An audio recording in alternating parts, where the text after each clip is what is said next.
How's it going, nano tank lovers? Today I'm going to be showing you test results of some of my experiment water, and I'm going to be adding in some equilibrium and some alkaline buffer into this tap water. This is the water you would have seen in my water aging video. So we're going to add a little bit and test the results, see what I can do to try and match what's in my tank. Because my tap water comes out, I've said this before, my tap water comes out 2 kH, 2 GH. My tank is sitting at 4 kH, 5 GH.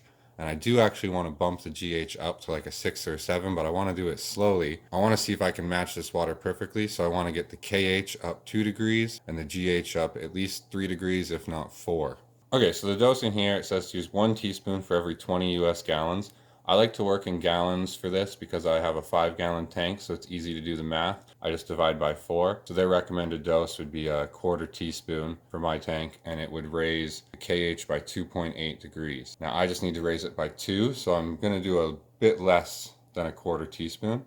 So before you add the KH buffer, you want to add your GH. So the recommended dosing here is 1 tablespoon for every 20 US gallons. So I need to do a quarter tablespoon. You can see here, a tablespoon is 16 grams, a teaspoon is 6 grams. So I need to do a quarter tablespoon would be 4 grams. So I need to do 2/3 of a teaspoon.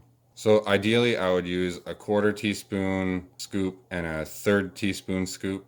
I don't have a 1/3 teaspoon scoop, so I'm gonna have to, I'll probably just do a heaping quarter because quarter is 25. A 1/3 is 33. You do a heap, you get that extra percentage. So with that dose, it should raise my GH 3 degrees. And then I'll do a small dose and hopefully just raise my KH 2 degrees. With this, yeah, stir it, and I'm gonna let it sit for another day, and I'll test the KH and GH tomorrow. And the pH again, because the alkaline buffer does affect the pH. So I'm gonna heap my quarter teaspoon like this and add it in. For me, it's okay if I put a little bit too much in because I'm okay with raising it even 4 or 5 degrees rather than just the 3. Equilibrium does take a long time to dissolve, so I'm going to leave it overnight.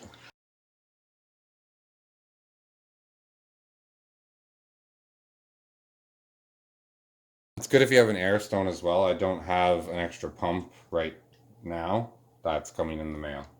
Also, CO2 can help dissolve this type of stuff, but then you have to let the CO2 to gas to let the pH come back down to normal, back up to normal CO2.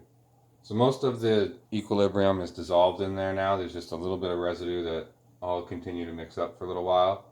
So my dose for this is going to be a bit less than a quarter teaspoon because I don't really want it up 2.8 degrees. I just like it up 2. So I'm not even going to fill the scoop. Actually, I'll dump out even a bit more. I'm okay with a bit more of the equilibrium and a bit less of this. This also affects your pH as well. My pH was a 7.6 and the pH in my tank is a 7.8. So I don't need a lot of it to raise the pH to match. And you mix that up.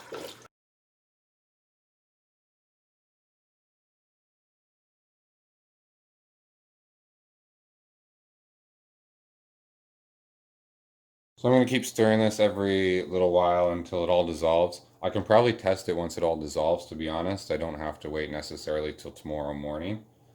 We will see. Okay, so I'm going to be testing some of the water here. We're going to start with the water I've been letting evaporate for a week and a half using heaters. I also froze some water bottles and added them in there because if you cool the water and then heat it up, it aids in the evaporation. I don't expect these parameters to have moved very much. I'll also test the pH just to be sure. Oh, right? This can't be right. Something weird's happening. Nope. Holy crap, guys. So the pH of my water, holy crap. The pH of my water sitting out for a week and a half or whatever with the heaters in it has dropped to, that's probably below 6 to be honest. That's pretty crazy. I didn't expect that. I need to dump that water and not use it. Holy.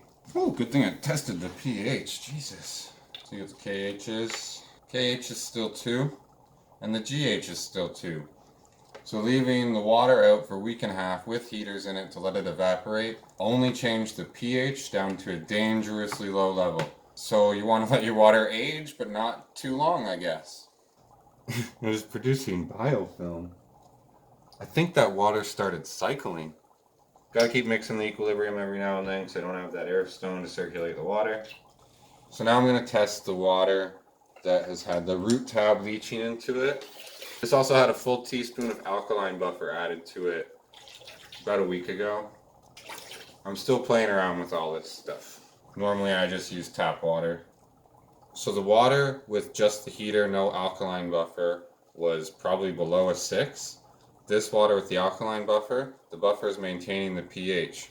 So the regular pH reading is still 7.6, so I'm going to do the high range. So the high range is maintaining the pH at around a 7.8. This is good because that's what's in the tank. Let's check the other parameters though to see if this water is any good for the tank. Do the GH first.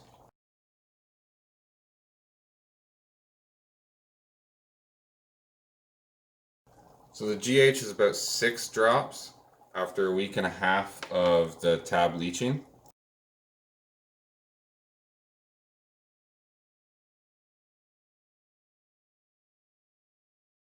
So the KH in about 3 gallons of water has bumped up to 13 drops, which is why I lowered the dose so much for this other bucket. So this water is way too hard for my main tank. I could put it into these tanks. I'm probably going to keep it here because I'm getting snails and plants, so I'm going to use this tank, or use this water to quarantine them most likely. Transition. Good morning. It's the day after. This is the tap water. This is the water with the root tab. This probably won't have changed at all overnight. I'm just going to test this to see what happened when I added in the alkaline buffer and the equilibrium. It's been a full day and the equilibrium still isn't totally dissolved. So my GH reading might be false. For pH, it's went from a 7.6 basically right to a 7.8, which is perfect for the tank. And that was with not even a full quarter teaspoon of this. So I overshot the KH a little bit. It's 5 drops. I wanted 4. So my GH, I got it to 6 drops, which is right around where I wanted it. A couple more would be okay too. So I did overshoot the KH. Like I said, the GH is pretty much right where I wanted it. I could add a bit of distilled or RO water. I do have distilled that I bought from the grocery store to water it down a little bit, but it's right around where I want it. So I think this is perfect for my water change this week at least. Like I said, not all the equilibrium dissolved. I'm not sure if you can see right down in here. There's still some residue, so the GH might still raise a little bit. This water has been sitting for 2 days, so if I'm going to put this in the tank, I do need to add more prime to it. So I think I'm pretty close to my dosage for the equilibrium and the alkaline buffer. I think I'm going to use a bit less next time of the alkaline and a bit more next time with the equilibrium. And we also saw how root tabs can leach and increase your water's hardness over time. In just a week, week and a half, this leached out 4 GH of minerals. If your root tabs aren't buried enough, you're going to have out of control GH leach, kind of like I do in my little bowls here. I actually have to test them this week to see what they're at. Probably do a water change, most likely with this water, because it's the better conditions. Alright guys, thanks for watching. Like and subscribe, leave a comment, and I'll be sure to answer. Till next time.